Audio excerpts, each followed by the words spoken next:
Approaching to left turn. If you look ahead, you can see the turning on the left. We can identify the junction on the left by the footpath stopping and a gap between the houses. Can you also see the yellow road markings turning? As we're approaching, we have priority time to start our 8-car plan. We are 8 car lengths away. This translates to roughly 8 seconds. First, we check our interior mirror to get a true view of how close following traffic is. After that, check the exterior left door mirror to make sure no motorcyclists are trying to pass you on the left.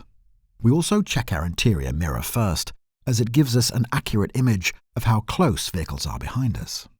7 car lengths away. With your left hand, flick the left lever down to activate the left indicator. This will inform everyone that we're intending to turn left, allowing them time to react.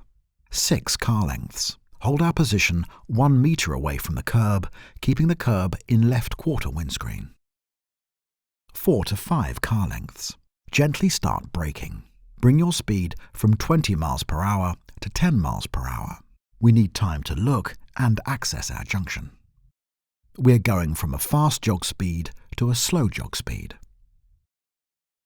We need this extra time to decide if our junction is open or closed.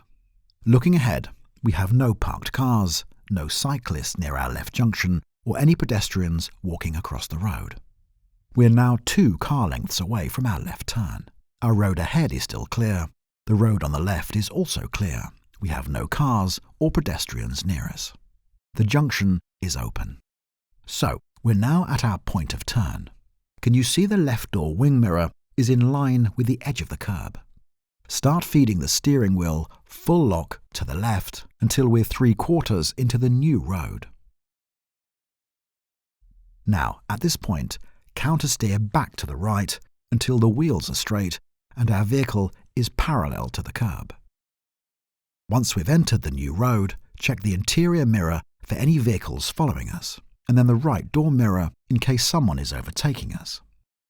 It's safe from all around and behind the vehicle. We can start to accelerate, build up speed, and then drive down the road.